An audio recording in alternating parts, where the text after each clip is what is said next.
And we are all welcome to this virtual meeting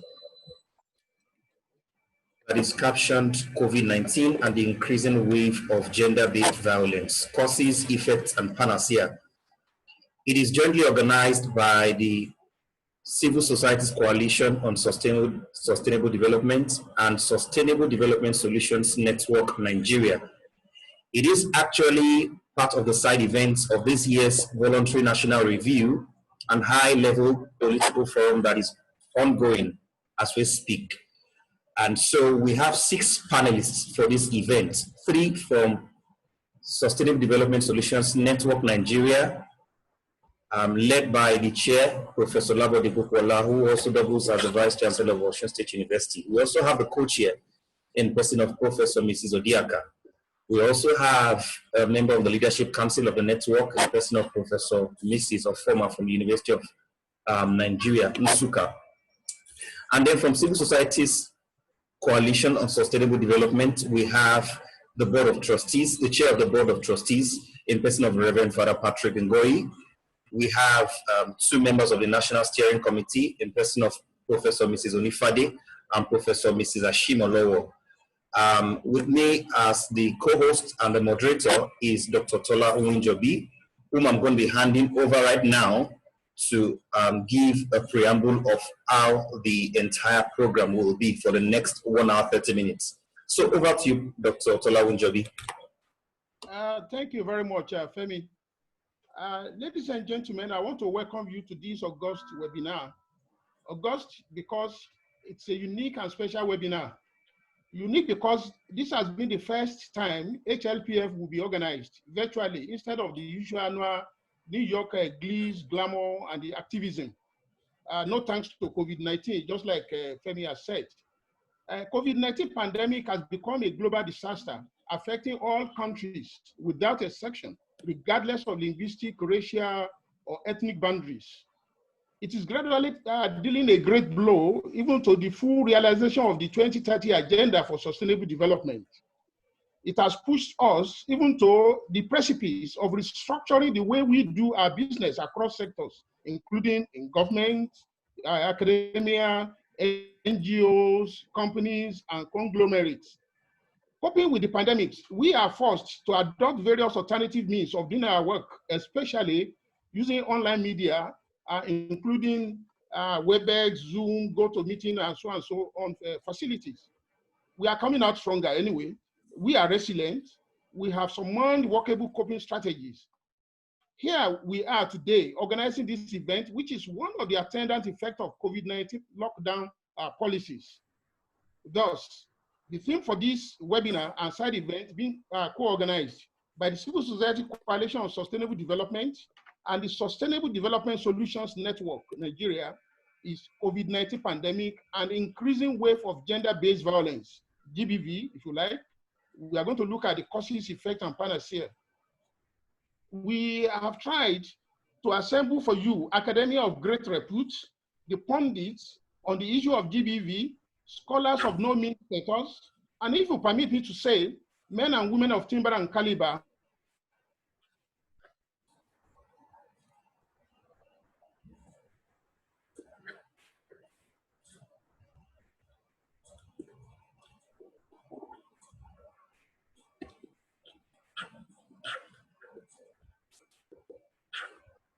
In development sector. On the list, we have Professor Labode Development Solutions Network Nigeria, and also a member of the Leadership Council of SDSN. She lectures at Federal University of Agriculture, Makurdi.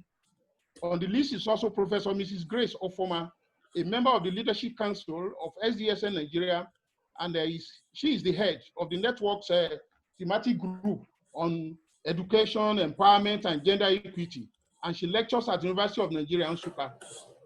Then Reverend Father John Patrick Ngoyi, even though not a professor, but I believe he knows what he's professing. So he's the chair, Civil Society Coalition on Sustainable Development, and he's the director of Justice, Development, and Peace Commission based in Debode. We also have Professor Mrs. Comfort Onifade, who is a member of the National Steering Committee of CSCSD, and she lectures at Federal University of Agriculture, Abuja. And then lastly, but not the least, we have Professor Mrs. Olukumi Ashimolowo, who is also a member of the National Steering Committee of CSCSD and also lectures at FUNAP. So I'm going to be to moderate the event. So the issues the panelists need to trash even today is gender-based violence, which I believe is so wide as it includes rape, incest, pedophilia, female genital mutilation or female genital cutting, or female circumcision, inhuman widowhood rights, etc., etc. The panelists are at liberty to speak on types of GBV, effects, consequences of GBV, and recommendations as well. But we have a time limit for everything. Each speaker has 5 minutes to speak across the subtopics, including gender-based violence, causes, effects, and recommendations. 2, members of the audience shall be given 10 minutes to ask their questions at once, while the panelists take notes. During the second round, each speaker speaks for 3 minutes to attend to questions raised and perhaps say a word or two on the unfinished presentation, provided the speaker still has more time remaining after the 3 minutes allotted for the second round. And each speaker is given just 1 minute to say their final word, just a sentence or two is okay. So kindly help keep to the time, as we don't have beyond 1 hour, 30 minutes, otherwise Zoom will zoom us out when the time is due. So I want to thank you for your understanding. Now, we are going to start now by calling the panelists one by one. So I have to start with the Vice Chancellor, Osun State University, Professor Labo. Unfortunately, we normally fondly call him Professor Labo. So it's Professor Labo Depokuola. He's the first. So, Prof, you have the floor. Well, thank you very much, Dr. Nwijobi, and very good afternoon to our colleagues in this panel. I'm very excited that we have this collaboration coming up at this time. We need to have more of this. The topic of discourse is nothing new. I mean, it dates back to creation, if you like. When we talk about gender-based violence, it's a very deep-rooted phenomenon, and it's actually rooted in gender inequality. Whether we like it or not, it's a perception, but it's also a reality that there is always inequality when we talk about gender relations. And let me say that this phenomenon is not unique to a particular part of the world or a particular part of Nigeria.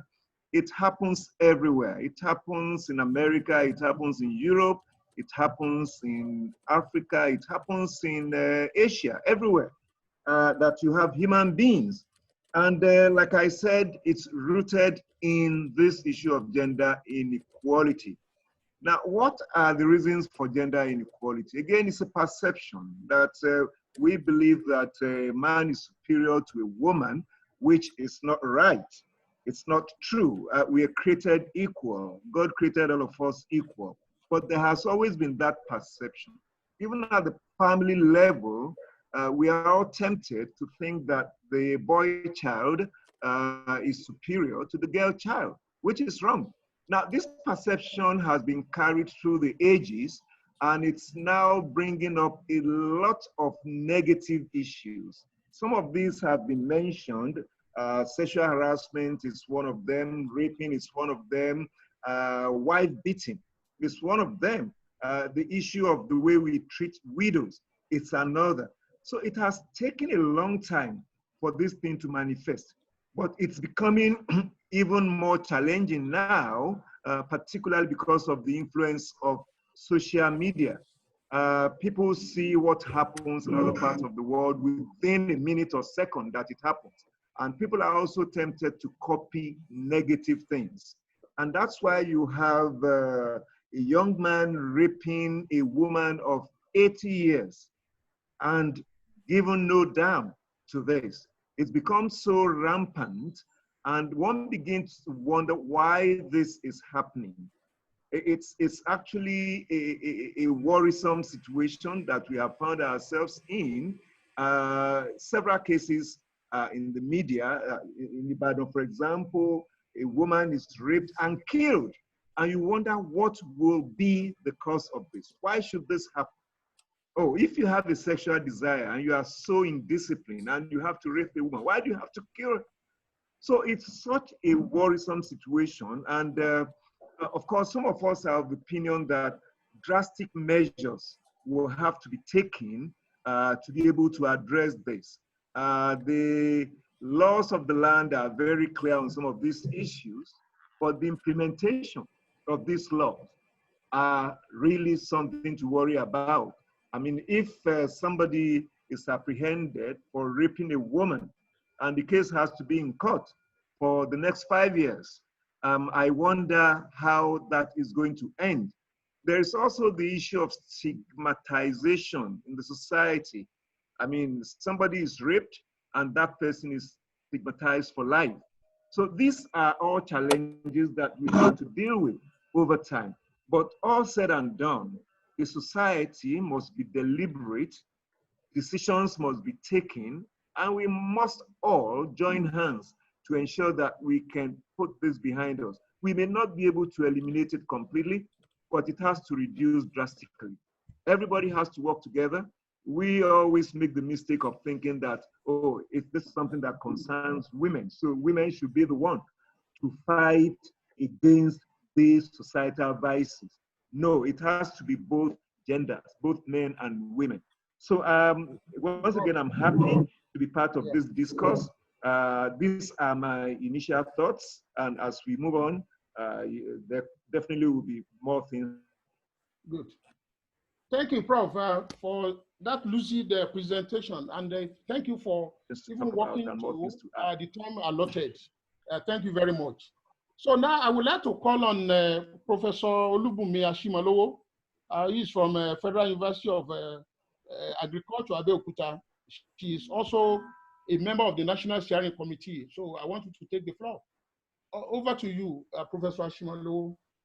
Okay, thank you very much, sir. I don't know if I'm permitted to share my screen. Am I permitted? Yeah, you may share, but you just have to do it within the 5 minute limit time. So it's very important to that time. Okay, thank you very much. I'm really grateful. I think I still have issues. I will need the approval of the person at the back end. Okay, so let me go on without sharing the screen since I'm having issues. Okay, I shall be speaking on, please hold on. Okay. I shall be speaking on the impact of COVID-19 on female adolescents and their coping strategies during the lockdown. My interest in the female adolescents stem for the fact that they often lack the concept, and they often lack the energy to resist violence. So that's why I'm going to pinpoint my presentation on them. Of recent, the Inspector General of Police gave a statistics that over 700 school children were raped during the period of lockdown, and that developed into pregnancies. Then I noted that the state government in Ogun State reported that over 700 school girls got pregnant during this period. And when we looked at the incidents, we discovered that the rape was committed mostly by members of the family, and that we have more than half of them in the age category of less than 14 years. You know, this is really, really startling. So I would like to give some facts about rape. Sex without consent is rape, and we believe that the younger ones who are less than 18 years are not able to give consent. It's often committed by people well known to them. Then oftentimes victims do not resist. There's something known as freezing. It's like a form of shock. So they are shocked, and so they do not resist at times. And then we should note that false rape report is rare. You know, somebody raising an alarm that they were raped without actually being raped. That one is rare. And also, rape is underreported. So it takes a lot of courage to report rape. And in instances where people report rape, they have to be listened to. They deserve to be listened to. At times, people justify rape. They will say, oh, it's what she's wearing that attracted the perpetrator. So what women wear is not to blame. Alcohol, drugs can never be an excuse to rape, because some people will say, oh, she was drunk. The fact that someone was drunk does not justify rape. And then we should note that the period, even if a woman gives her consent, when you are about entering that particular period, if the woman says no, you should take no for an answer. You shouldn't say she initially agreed to have the sex. So what action shall we take? We should not base relationship on sex and money alone. That one is important. We need to put counseling programs in place for both men and women. And we also need to criminalize domestic violence, such as rape. We have to train our girls to beware of the trouble signs. There are trouble signs you have to watch out for. We need more women and youth in elective positions because they know where they should be. Thank you very much. Oh, thank you very much. I appreciate that. Yeah. So I can see that you focus your own attention on the issues affecting the adolescents and rape, which is very good. It's another dimension to it. Now I have on the list with me here Professor Mrs. Grace Ofoma, who is also a member of the Leadership Council of SDSN and is the head of the network's thematic group on education, empowerment, and gender equality. She lectures at University of Nigeria, Nsukka. Professor Grace Ofoma, you have the floor, ma'am.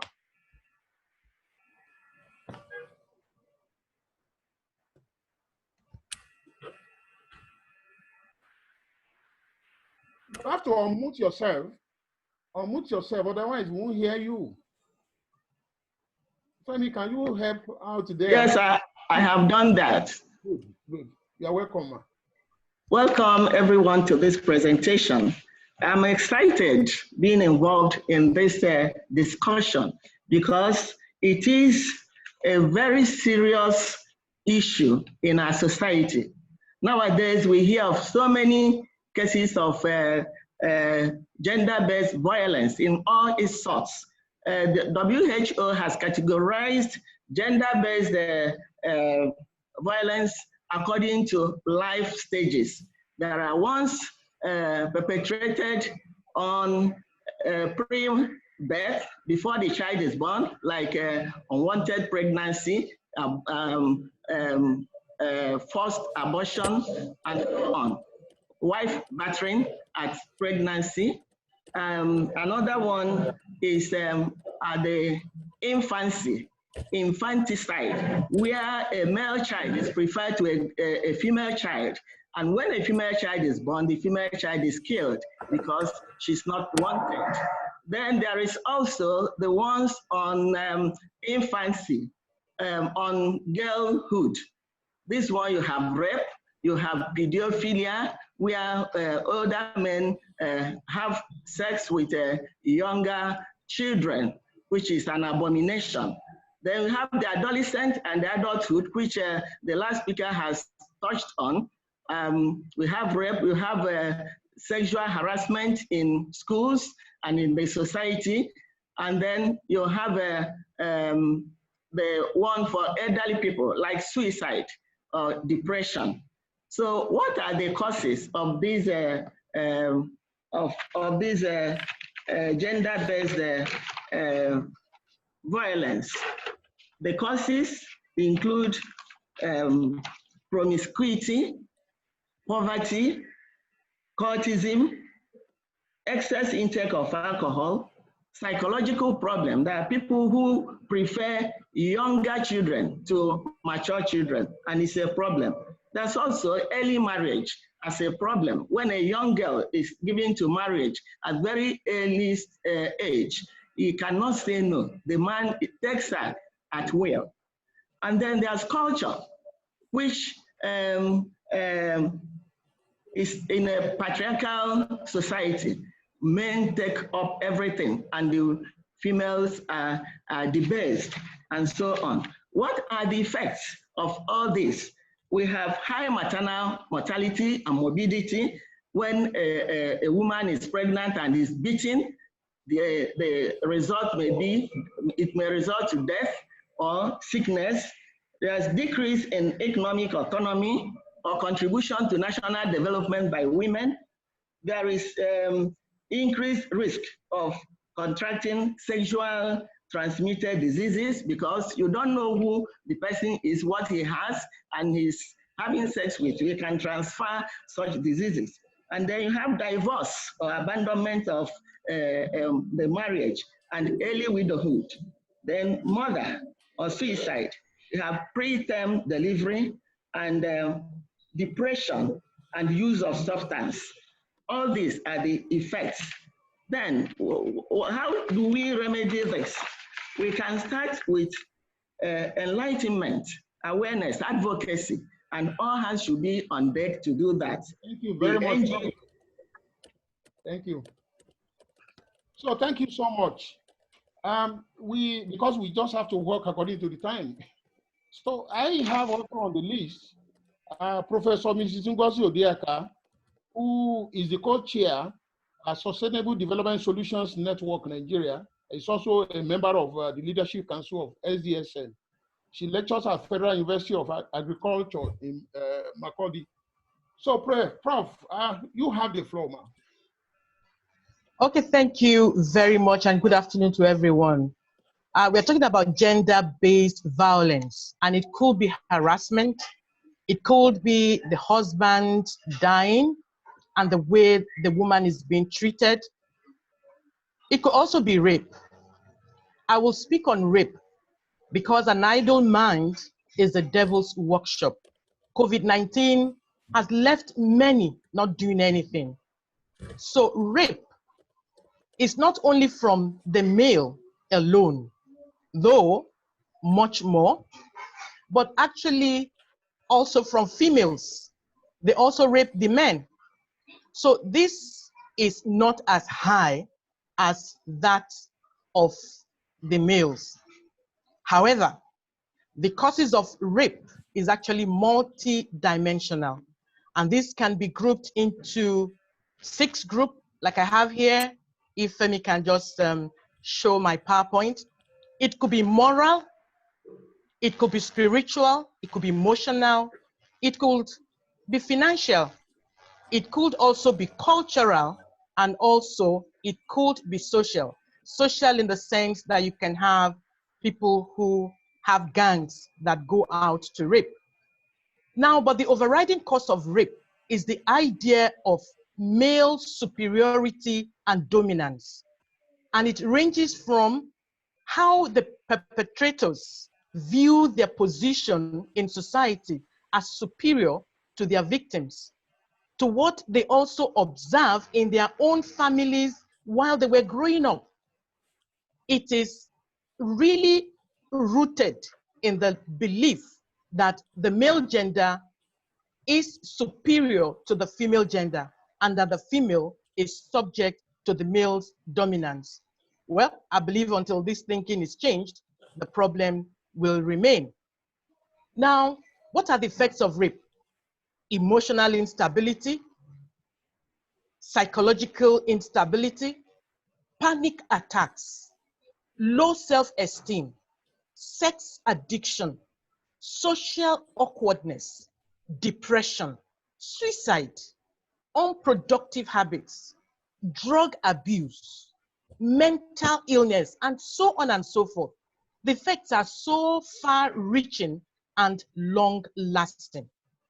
What are then the solutions? For me, I believe that the boy child should be taught and mentored to see his female counterpart as equal, though different biologically. He has to see and observe model behavior at home as a starting point. Our parents must show us the right things to do. For many parents nowadays are either separated, divorced, not living together, so many things happening. Thirdly, when the idea of male superiority is dealt with from the root, the problem will be dealt with conclusively.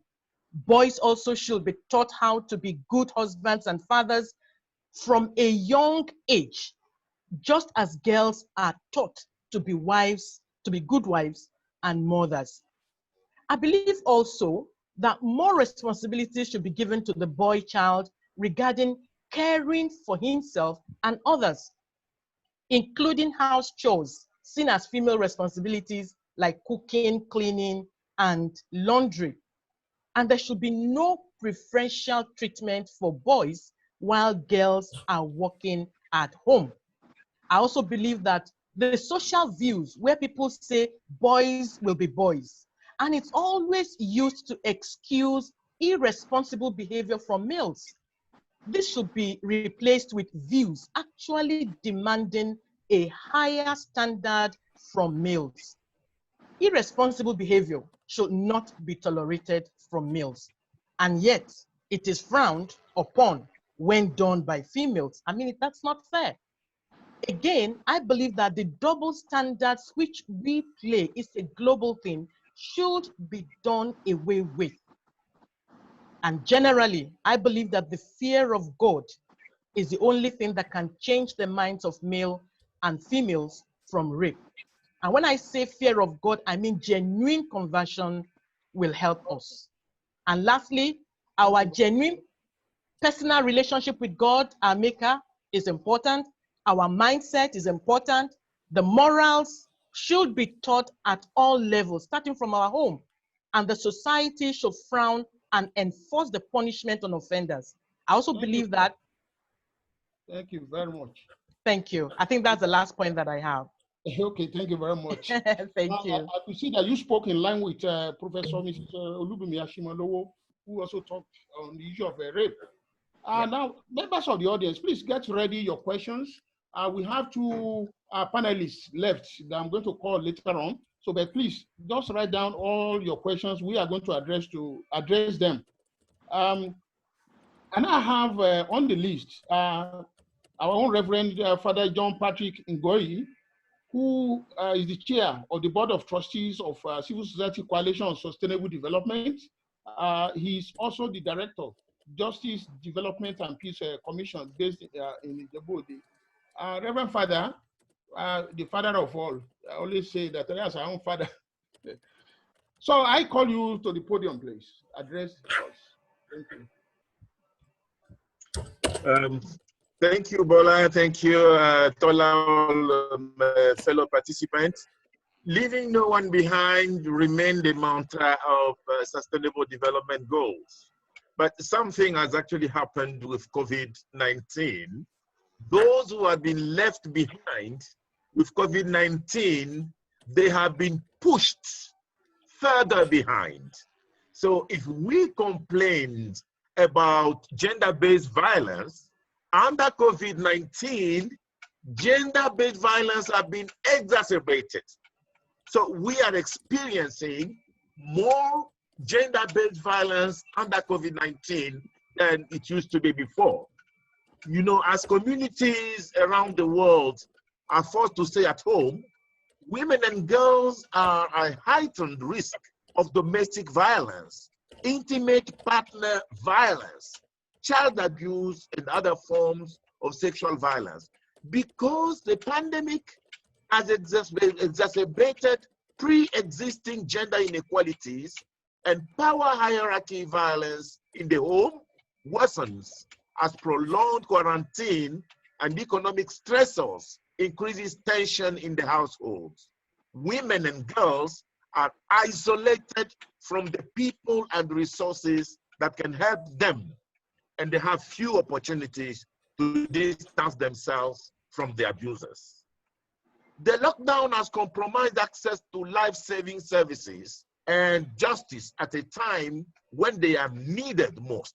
During the pandemic, it's harder to access help for sexual and GBV, and referral pathways to care are disrupted. The report right here in JGPC, for example, our alternative dispute resolution, shows that there has been increase in sexual and GBV during the lockdown and COVID-19 pandemic. To just take one school, St. Kizito at Iwopi, you had 15 girls in SS3 pregnant, 5 girls in SS2 pregnant, 8 girls in SS1 pregnant, thanks to the pandemic because children have nowhere to go. This is happening when we are supposed to be celebrating 25th anniversary of the Beijing Convention. The COVID-19 pandemic has overshadowed what should have been a year of reflection on the progress made and strengthening on concrete action to address urgent issues such as gender-based violence. More so, the effect of COVID-19 pandemic has threatened any progress that has been made in tackling gender-based violence. We must not deceive ourselves. We need to ensure that the recovery from the pandemic will promote a more gender-inclusive society where women and girls' rights are protected and their opportunities actually promoted, or else the progress made so far in the last 25 years will be cancelled. What are we recommending? 1, government information dissemination and community education COVID-19 should incorporate messaging on raising awareness about gender-based violence, including providing information on where people can get help. 2, the justice sector must prioritize the prosecution of perpetrators of GBV, while police should be equipped with appropriate training on the response and the referral of incidents. 3, government cash transfers should target most vulnerable women. And 4, the global spotlight on the rise of GBV during COVID-19 crisis provides an opportunity to strengthen legislation protecting women and girls from violence passed in 2015, the Violence Against Person Prohibition. That's the few recommendations we want to make. Thank you. Thank you very much, Reverend Father Patrick Ngoyi. God bless you. We've been expecting Professor Mrs. Comfort Unifade, and learned now that she is in already. So, ladies and gentlemen, after Professor Unifade's presentation, so we are going to go into the question and answer session. So please get ready your question. So, ladies and gentlemen, I want to call in Professor Mrs. Comfort Unifade, who is also a member of the National Steering Committee of Civil Society Coalition on Sustainable Development. She lectures at the Federal University of Agriculture, Abuja. Professor Unifade, you are welcome. Thank you very much, the moderator. I want to appreciate you. I'm sorry I came in late because of the issue of network. Now, it could be, I'm going to speak concerning domestic violence, really, and especially during the COVID-19 period. Actually, the domestic violence has to do with the relationship between the husband and the wife, even in the home. And the problems will have started before COVID-19. We had the pre-existing relationship between husband and wife as one of the major causes when there has been no effective communication between them before the pandemic. Of course, during the pandemic, the problem aggravated. Other causes of domestic violence has to do with poverty, the issue of poverty, lack of financial assistance, adultery on the part of both the men as well as the women, the husband and the wife, then sexual denial by women, by some of the women, and dishonesty generally between husband and wife, irresponsibility in terms of taking care of the family by the husband, and the issue of women, some women nagging their own husbands, disrespect for husbands, and so on and so forth. Now, what are the effects of gender-based violence? Of course, this usually leads to physical injuries. This usually leads to physical injuries, can lead to so many other problems like the hearing loss, vision loss. You have sexually transmitted diseases, which so many people have also mentioned. You have the issue of low self-esteem on the part of the woman, and so many other problems that are associated with this. Now, what are some of the recommendations that we have? We are making recommendations that for us to have, we have some laws that have been enacted against domestic violence, both in the federal level as well as the state level. But it is not just enough to enact laws or policies to prevent this, to prevent it, but we need implementation. There is need for proper implementation of these laws, as well as policies that have been put in place. Secondly, there is need for awareness creation, sensitization and awareness creation amongst women as well as amongst men, to sensitize the men to the fact that we are now in the 21st century. They do not have to still rely on their pre-existing social norms, thinking that they are more superior to women and that they can beat the women anytime because they are properties. There's need for reorientation, even of men, concerning this. And in this respect, I want to support one of our speakers who says that the boys should be trained. Boys should be trained right from childhood. They must be trained how to respect women, how to respect girls, so that when they grow up, they will become better husbands and in their various homes. More so, we need another one is that stakeholders need to embark on aggressive campaign. They need to embark on an aggressive campaign of these law enforcement agents to take their proper place so that they can enforce the law wherever, when it is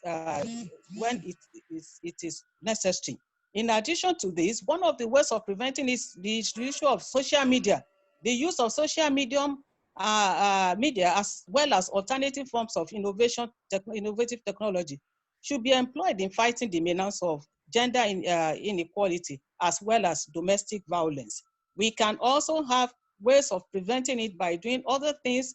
The women can do some other things in the home. One of the things that usually aggravate it is when you are at home doing nothing. When you don't have anything to do, of course there is problem. And then it is then you start to beat one another. But if a woman will look for some other things to do, so many things, some of this physical violence will be minimized to a large extent. In addition to this, we recommend that the government should also go ahead and implement policies. Not only that, community sanctions, there should be community sanction, even for such people that beat their wives and get involved in all this form of violence. We have various ways we can do that. There are community sanctions can be given through the community leaders and even the people in the community. Thank you very much. Yeah, thank you so much.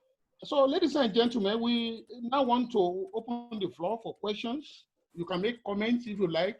Either you are asking questions or making comments. Just ensure that you don't make it so long, because we just have to keep the time.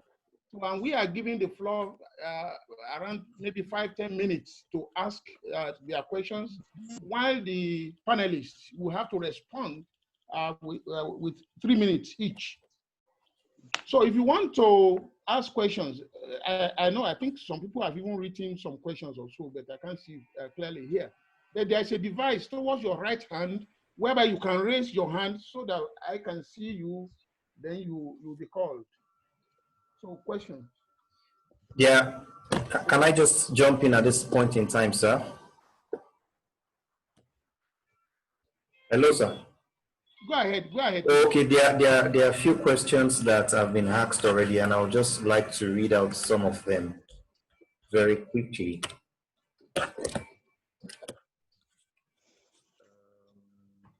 Sorry, I'm having a little bit of a challenge. Okay, so the questions are these. What measures can be put in place to reduce the menace of gender-based violence to the barest minimum? The second, what can government do in our schools, starting from primary, secondary, and tertiary institutions, as a way of enlightening pupils and students? The third and the last, what should be the roles of parents in combating the menace of gender-based violence? So any of the participants, any of the panelists can respond to these questions.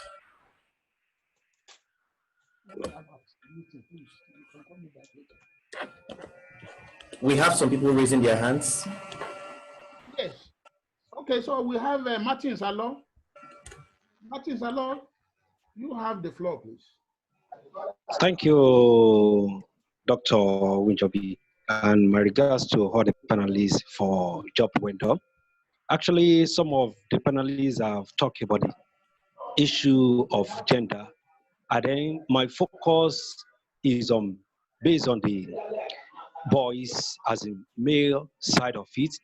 Actually, we know in our society that the gender violence, and then our people are always, they have been measuring and clamoring about the female things in the country and left the boys alone.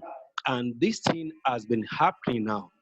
I want us, or what we can do, to change our perception now and focus on the male side from the beginning and try to teach them and let them know their standard in the society and what they need to do properly. I want our panelists, maybe they can try to have more things to do with our guys, as in our boys, to be so as in responsible in society and not be. Thank you. We have two more hands raised up. Thank you very much for your question. I think they are going to do justice to it. I have Mrs. Christy Bolanle Omidiji. Her hand is up. Then after that, we have Mrs. Modupe Adetula. Thank you for the opportunity granted unto me. I salute all the panelists for well done job. My own also is to add to what the last speaker has just said. We are working on female girls, but what additional thing do we need to add to make sure that the male child or at all levels are being trained to be able to avoid these and the issues we are always discussing? What another strategies that we can add to our work plan? Thank you. Okay, thank you very much, Mrs. Omidiji. Then I have Mrs. Modupe Adetula. Mrs. Adetula, over to you.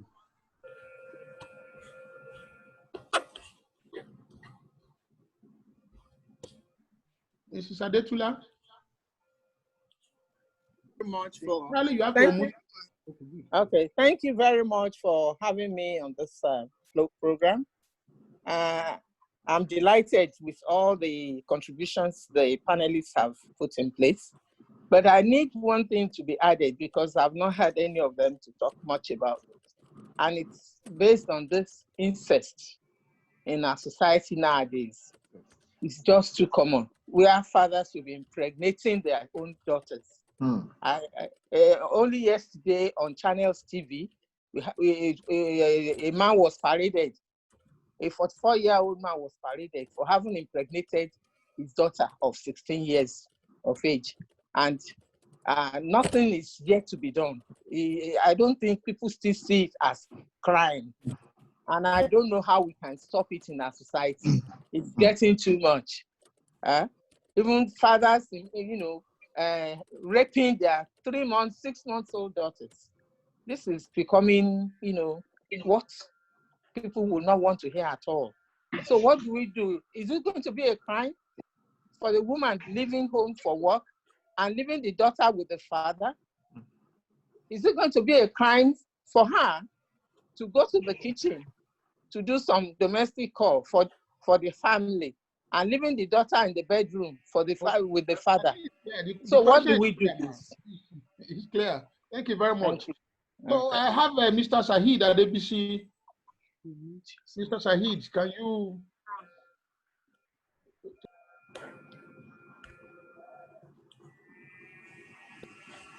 Mr. Sahid. Yes. So I think I am quite part of the discussion, but the attention that I want to point out is where are these people actually affiliated to? Most of them, either they are on the street in the slum or they are on the social media. 99% of the things that are going on our media are things that are very psychologically in our youth and even in the elderly person. I normally watch most of these very contents, and the majority of those that are supporting the content are supporting content that are pornographic or that are not even welcome in the also another focus that the attention should be critically looked into, and maybe a kind of engagement the stage or the set of society or the CSSE to talk about this with the media. They are not able to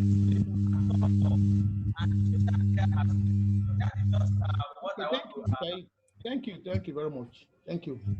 Now we have Mrs. Rosemary Odigo. After her is Tony Mbani. Mrs. Odigo, quickly, please. Make it brief.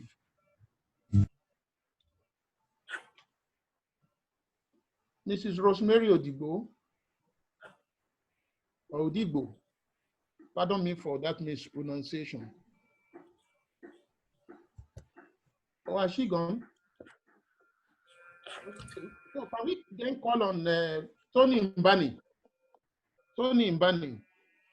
Okay, but I can see Mrs. Rosie Odigo here.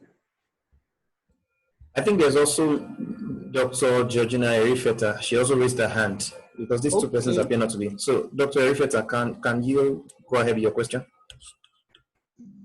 Hello, doctor. I'm here. Tony Mbani is here. Okay. Okay. Please go ahead. Hello.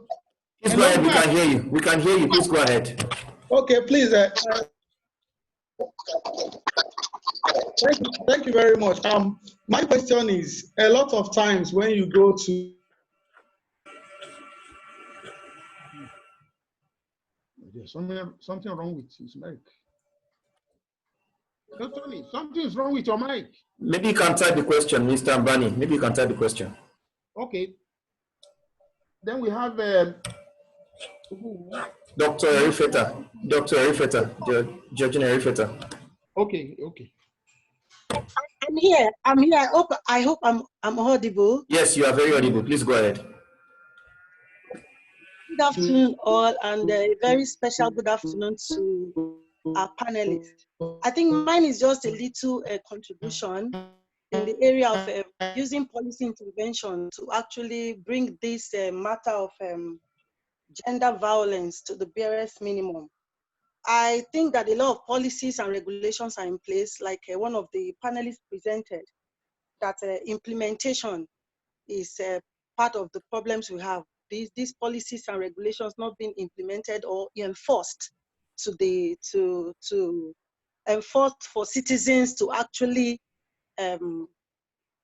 do and comply to what it is intended for. So I'm coming from the point of view of ensuring that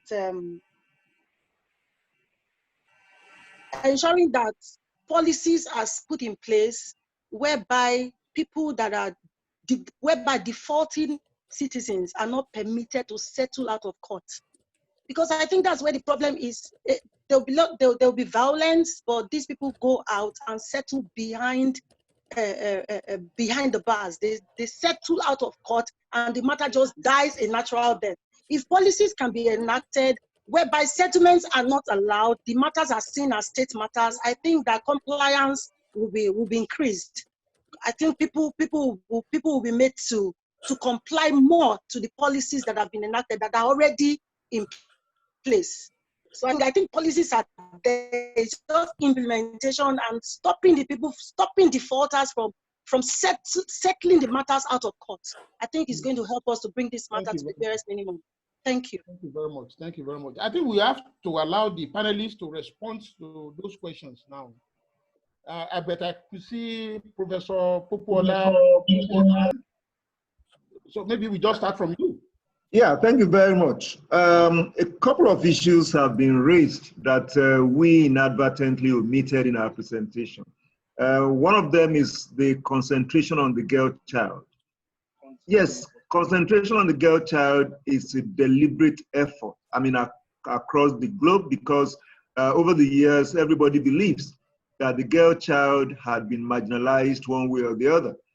But unfortunately, we are handling it in a way, even at the family level, all of us, including myself, we tend to create an impression that the girl needs special care, and we tend to leave the boys alone.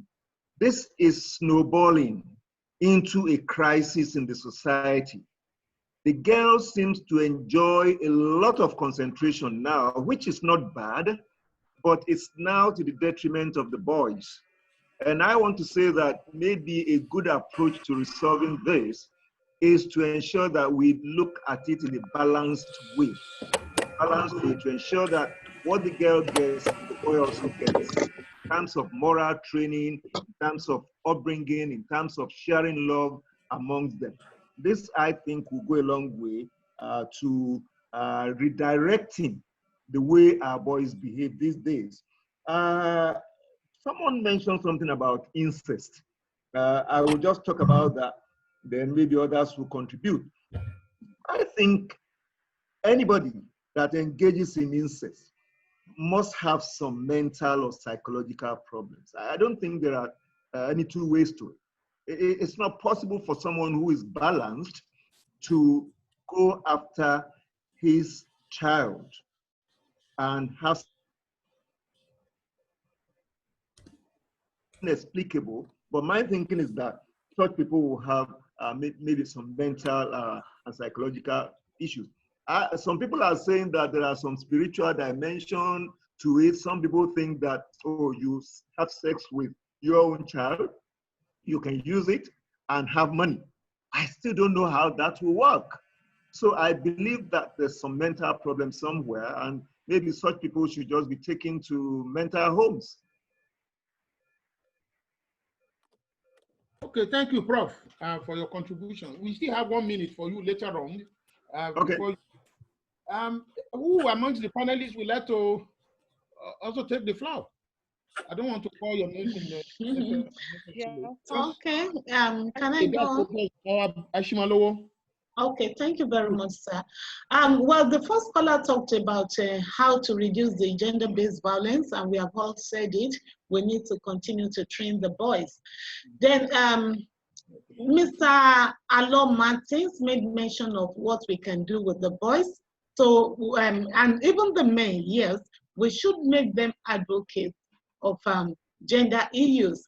Then people have talked about the implementation of our laws. Then we need to simplify the process of the law. Because I remember there was a particular case I handled, the rape, gang rape of a virgin. You know, it took her 5 years before the DPP advice could come. And so she was not able to get justice because she was already married off before she was being called upon to for the case. Mrs. Erifeta talked about the settlement out of court. Kudos to you. Well, let's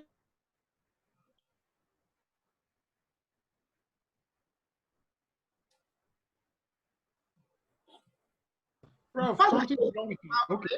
Yeah. And you didn't do anything. That one will make you a suspect, and then you'll be part of those to be arraigned in court. So a lot has to be done in expediting actions and making sure that the DPP complies with the minimal requirements, in terms of number of days to come up with their report, so that justice is not denied. Thank you. Thank you very much. Thank you very much, Prof. Can I come in, sir? Yes, you can come in. That's Professor Comfort Onifade. Yes, Thank you very much. Thank you for those who have contributed to the discussion also. I want to take the issue of the girls. How we can teach them, that we can teach girls to protect themselves. Only recently I saw something on the television. Someone was teaching some little people, how to protect themselves during rape, if there is any incident of rape. So this can be done through martial arts, teaching them simple martial arts, so that if they come across any type of, anybody wanting to rape them, they will be able to know how to respond, even though they can run, but in case they are not able to run faster, then they will be able to protect themselves. I think we can do this. In addition to this, at home, parents should know that both boys and girls are equal and they should be trained. Not only do you limit your training to girls only, but train the boys. The boys you do not train today will be the ones to come and rape and destroy the girls that you trained even tomorrow. That is the reason why we need to do that extremely. Then for those preparing to get married, church leaders, community leaders should start to counsel them. There should be counseling session for them, pre-marital counseling. People should get involved in it, both in the mosque as well as in the churches, wherever we have ourselves. This one will go a long way for boys to be able to start to respect their wives and to start to treat their children that will come up after them, even with respect, and to train them. And on the government aspect, this issue of corruption, we need to really tackle it at the roots. Okay, even when you report certain cases, they will want to sweep it under carpet, especially the law enforcement agents. These law enforcement agents who will want to sweep things under carpet should be made to face the wrath of the law. And probably this will go a long way to stop even others from behaving like that. Thank you very much. Thank you very much, Prof. Can I? You are going to respond, please. Just give me 1 second. There's a gentleman, probably a gentleman or a lady, Nokia 3.2. He or she has raised his hand since. So maybe you can just give him a few seconds to ask his question. Nokia 3.2. That's Sheikh Busari. Sheikh Busari, good afternoon, sir. Can you go ahead with your question? Okay. Is he still around? He is. Probably he is yet to unmute himself. Please unmute yourself, sir. Please go ahead, sir. Unmute yourself. Unmute yourself, sir. Thank you. I've done that. Okay, Alaji. So we can hear you now, sir. Oh, thank you very much. You see, I so appreciate the suggestion made by a professor from Abuja that there's the need for community check. But my concern is about this human rights defense, that with the misconception about human rights, how could we have effective community check in Nigeria? Because the way we interpret defense of human rights is very, very awkward in the way that people are behaving in our society. How could we have effective community check? Because we grow up to know social check. When you are doing something wrong in your community, it is the community that will always check you from doing what is wrong. What is the essence of having landlord association here and there? And for awkward thing happening to our daughters, and none is available to rise against it. So I'm asking the panelists to please address that area. God willing, it shall be well with all of us. Thank you for your question. I was thinking that you have to approach it even from religious angle, being a sheikh yourself. So anyway, thank you. So the panelists, we have to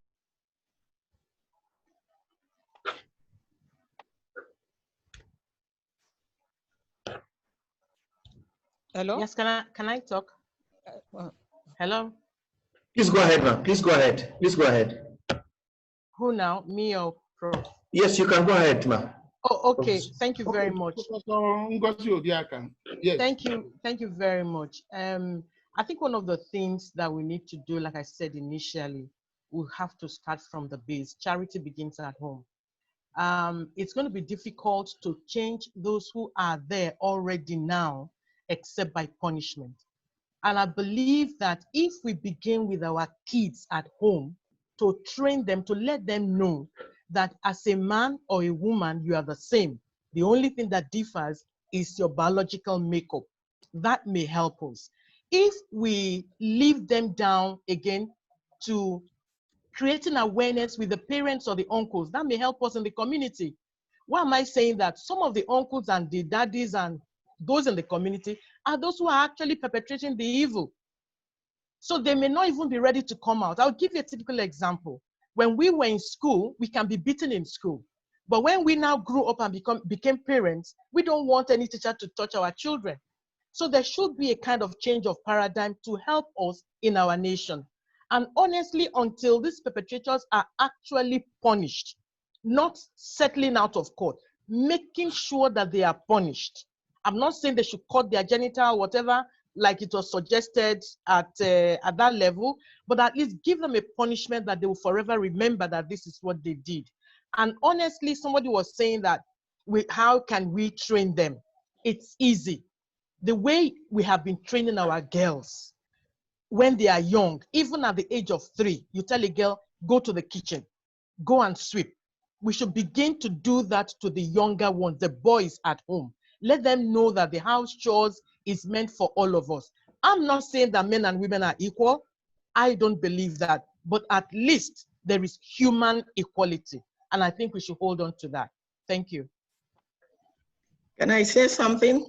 Can I add to what Professor You can, ma. You can, ma. Please go ahead, ma. Thank you very much. In addition to effective parenting, which Professor Diaka is hammering on, I suggest we should have family life education clubs in schools at all levels, at the primary, at the secondary, at the tertiary, where we teach these children the family life education. We will teach them about diseases, about relationships, about use of substances that are dangerous to health, and so on. There are so many things we can include in the clubs so that we start from the school. When they learn those things from the school, they can now impact it in the society when they get home. And parents, effective parenting. Most parents don't look after their children. That is the most important. We are after economic gains. We leave our children to the hands of people we don't know. And that's what the basis for all this gender-based violence. We need to know where our girls are. And gender-based violence is not only for females. We have also for males. Males are also abused. So as effective parenting, if we give enough training to both boys and girls, there's no difference between boys and girls in doing the house chores.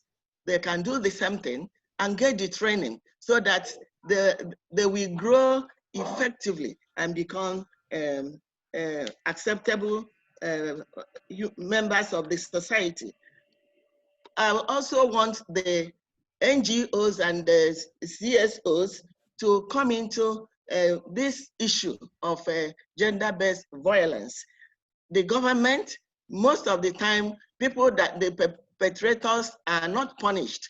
I heard the governor of Kaduna State saying that anybody caught will be castrated. So that is the kind of punishment that should be meted on the perpetrators so that they will stop this. And if we are going to carry everybody along according to the Sustainable Development Goals, then the girls should be well trained as well as the boys. They are equally humans. And goal 5 states elimination of discrimination against women and girls. And the government, all hands should be on deck to implement that goal to help us solve the problem of gender-based violence. Okay, thank you very much, Professor Ofoma. Now, I would like to call on Reverend Father John Patrick Ngoyi, the chair of CSCSD. Father. that I have unmuted myself. Okay. This is a great workshop. I mean, a great webinar. First of all, we are in the area of Agenda 2030 and Sustainable Development Goals. The goals are interlinked, interconnected. No one should be left behind. The issue of gender violence affects and concerns all of us. So we should all come together. I'm talking to Alaji, I'm talking to other religious leaders. What we teach in churches and in mosques is of value here. The parent will hear, the teachers must hear. The laws that are being passed, that have already been passed, civil society, we need to come together for an effective coordination as stakeholders. We have beautiful laws that are being implemented by nobody. The entrenched gender discriminating norms continue to hamper government and civil society effort to address sexual and GBV effort. These efforts have been further compromised by COVID-19. It is high time we all woke up to say we are facing a new normal. Let's have this opportunity to start afresh. Someone mentioned the issue of what do we do in schools. I know here in Ijebu that we have a campaign in all secondary school, Touch Me Not, where the boys and girls are being taught about the consequences of this play, the teachers touching the bum of the girls, touching their breasts, and before you know, you have a situation where teenagers are being impregnated by the teachers. The parents who are busy being settled down out of court, as someone said, we need to all come together to fight this violence against person. The family poverty sending girls into prostitution. The filmmakers, someone asked the question, what do we do with the filmmakers? Go and watch Nollywood. There is a whole program of Nollywood porn where they are just portraying pornography and where small girls are being invited to act sex. It's happening right here in all our cities. What do we do? I'm saying, and I'm repeating myself here, it is high time, first of all, civil society, we came together. Academia, we came together. We need to make sure that all the laws and policies that have already been passed are effectively implemented. None of us will do it alone. Thank you, Tola. Thank you very much. Thank you very much. Thank you very much. So I would now like to call on the panelists again to give their parting words. Just a sentence or two should be okay. Can I call on Professor Labokukola to give his parting words? Well, thank you very much. I've been enjoying every moment of this discourse. I want to believe that a drastic problem requires a drastic solution. I would suggest that drastic punishments be meted out on people who commit some of these negatives in the society. Of course, we can also blacklist people who get involved in some of these things. Now, I want to plead with the media and the human rights activists. Oftentimes, we tend to mix things up. This is not the kind of situation where human rights activists get up and talk about human rights.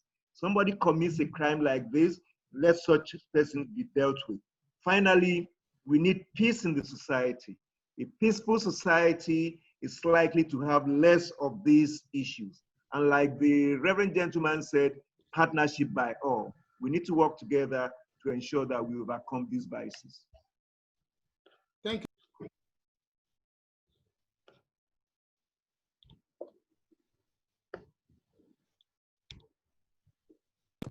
Okay, sorry, I didn't mute myself, sorry.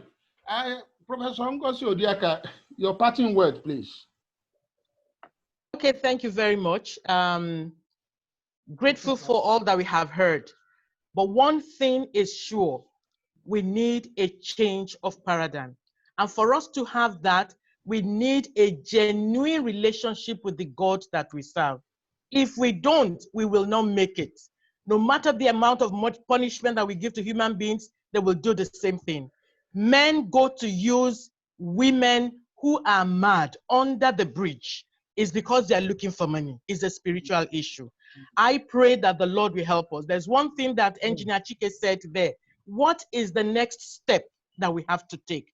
I believe that the SDSN and also the CSO should come together, like the Reverend Father has said, to bring up ideas on what should be done to be able to avert this problem that we have. It's a major problem. We can't run away from it. May the Lord help us. Thank you very much. So thank you very much. Thank you very much. Then Professor Grace Ofoma, you would like to give us your parting words. Thank you. The SDG Goal 5 explicitly calls for elimination of all forms of violence against women and girls in both public and private spheres. Gender-based violence is a barrier to the attainment of this goal. Since gender equality is the foundation for peaceful, prosperous, and sustainable world, all hands must be on deck for us to attain the SDG 5 and then fight the gender-based violence in our society. Thank you. Thank you very much. Thank you. Professor Mrs. Comfort Onifade, your parting slot. Thank you very much. Somebody asked a question, how do we transform the gains of this meeting to reality? Now, all hands must be on deck, just like everybody has been saying. Everyone who has attended this webinar should go out and start to work hand in hand with the CSOs and with the government, even in its efforts to see to the implementation of laws and sanctions against perpetrators, as well as do their own bits to be able to put an end to this pandemic. Now, secondly, there should be good parenting, okay? From home, let everybody start to teach both boys and girls to know that violence does not pay. Violence does not do anything good for us. And lastly, I like to say that everybody should settle with his maker, because it is when you have a good relationship with God that you can also have good relationship with the others. That we know that it's not necessary, you don't have to come and beat somebody up or rape somebody else. Thank you very much. Thank you very much, ma. Thank you very much. I think we have left Professor Mrs. Olubumi Ashimalowo, your parting slot. Okay, thank you very much, Dr. Wijobi. I just have to appreciate you for making this happen. Thank you. Then I want to stress that the fact that the media has failed us, our artists have failed us, because the kind of things they are projecting have negative values.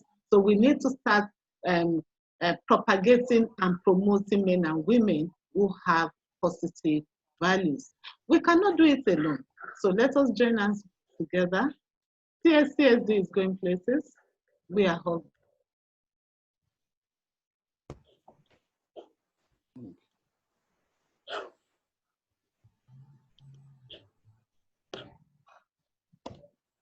Thank you. Okay. Thank you very much. Thank you very much. The next item on the agenda. No, I've not said my last word. Okay, okay, Father. Yeah, thank you. Okay, sorry, sir. No. I really wanted to say that injustice anywhere should be injustice everywhere. As long as a human being is made to suffer some injustice, a normal human being should be concerned. The suffering of women should be considered the suffering of men. Therefore, coming together in partnership is the only solution. It's not the time to start throwing out blames. The Lagbaja is at fault, Temedu is at fault. No, all of us are responsible. We can put an end to this violence against women if we rally together. That's all. Thank you very much, Father. Thank you very much. So just don't go away, because the next item on the agenda has to do with you. We have two books, two reports. One on the grassroots spotlight scorecard report on SDG implementation towards this 2020 VNR HLPF. Then the other one has to do with the voices of persons with disability in the implementation of SDGs in Nigeria. So these are the handiworks of Civil Society Coalition on Sustainable Development. The chair is going to actually, I'm not going to say launch, because if I say launch, that means I'm expecting that you people should contribute something. So, but he's going to present the book. Within 2 minutes, he's going to do that. He's going to present the first one, while Professor Mrs. Comfort Onifade is going to present the second one, dealing with people with disability. Reverend Father, over to you, sir. I think you have the books handy.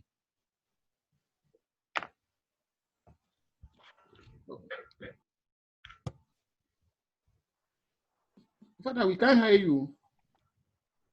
Okay, Father is looking for. Can we share the screen? Okay. Yes, you can.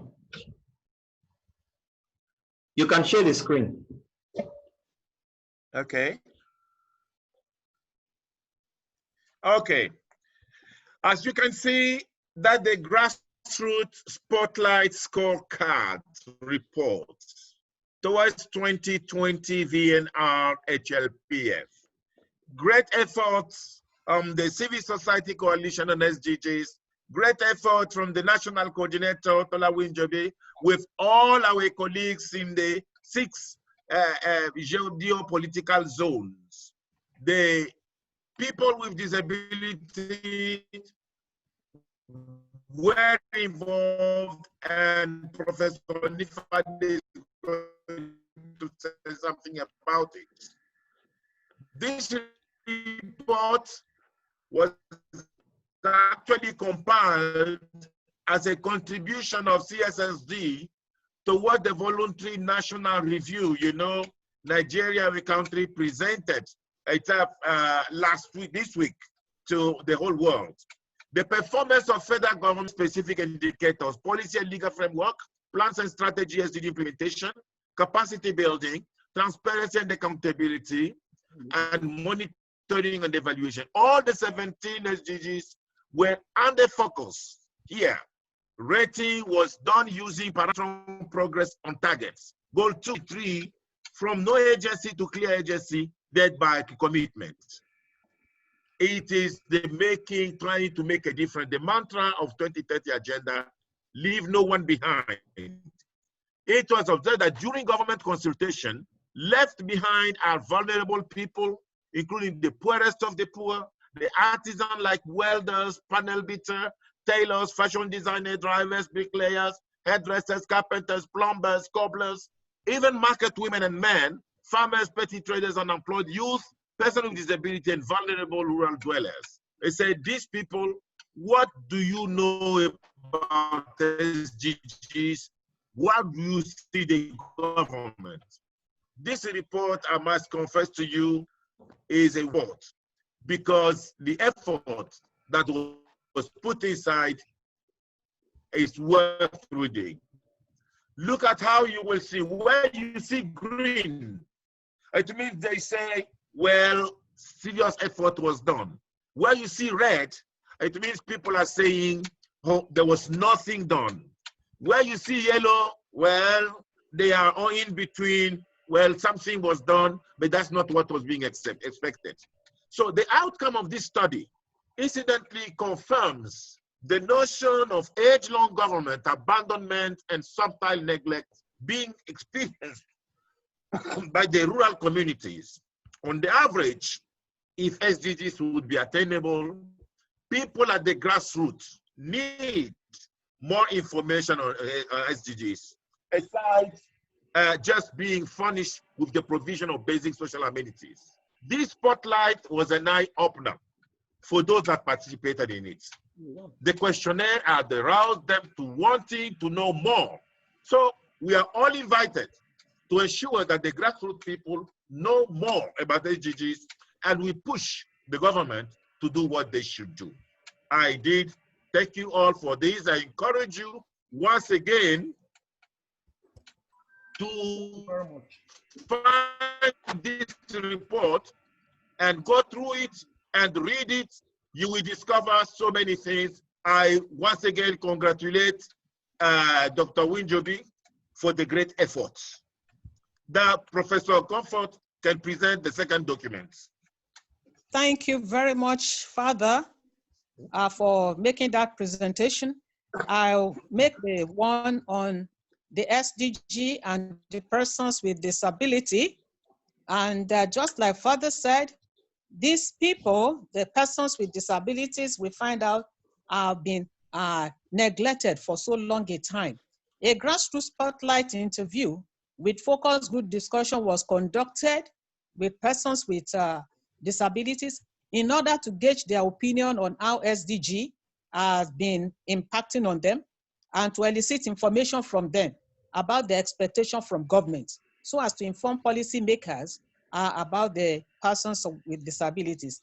Now we have about 30 people living with disabilities in both Oyo and Lagos states being respondents even to the questionnaire, to the research that was conducted.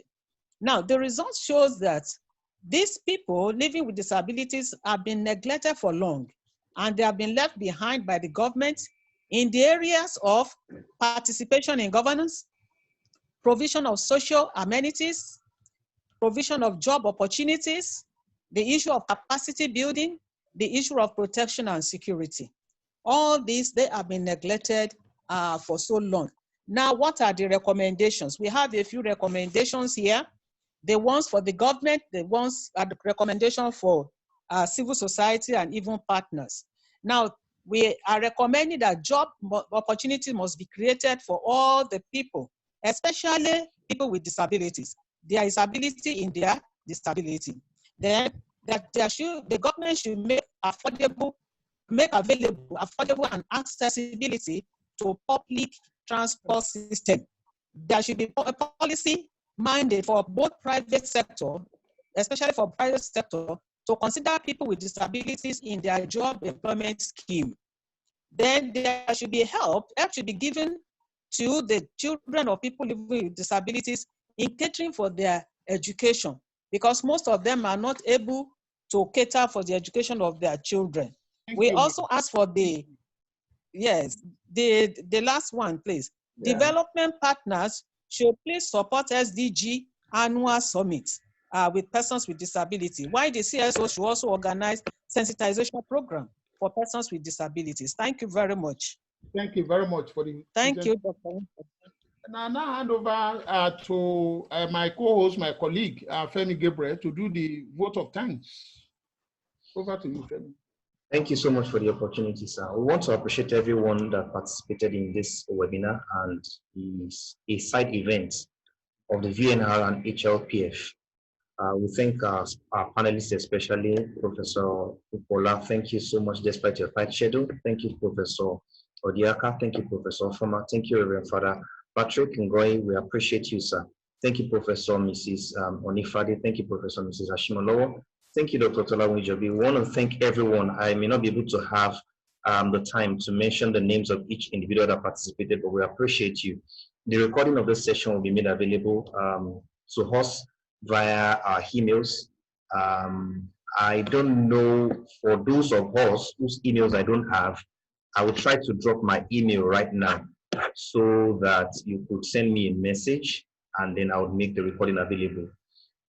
I also know that some of us may want to ask how we'll get the report that was made available. Once that is shared, I would also share that with us. I recall, among other things, that most of the panelists kept laying emphasis on working together. That's not just a cliche. It's actually very, very true. Because I recall that SDSN also did a survey for about 6 months, from May 2019 to January 2020. And that survey was just to look at the specific needs of the geopolitical regions in Nigeria and match them to the various SDGs. That report will be shared with us, or it's already been completed, but the full report will be shared with, the soft copy will be shared with us also via mail later this month. So what I'm saying in essence is we need to see ways by which we can work together on the long term, and then by that way engendering the SDGs in Nigeria. So thank you everyone once again for participating. We appreciate you for your time. God bless you. Bye everyone. I want to thank the tanker, because who is going to thank the tanker if we just leave him like that? So Femi, I'm very, very grateful for even hosting this. because you have made it even so easy, even for us to do. So I thank every one of you, even for participation. I wouldn't want to go back again. I've been thanking each and every one of you, but we are very, very grateful. So thank you and God bless you. So bye-bye. Bye, everybody. Bye. Bye. Bye.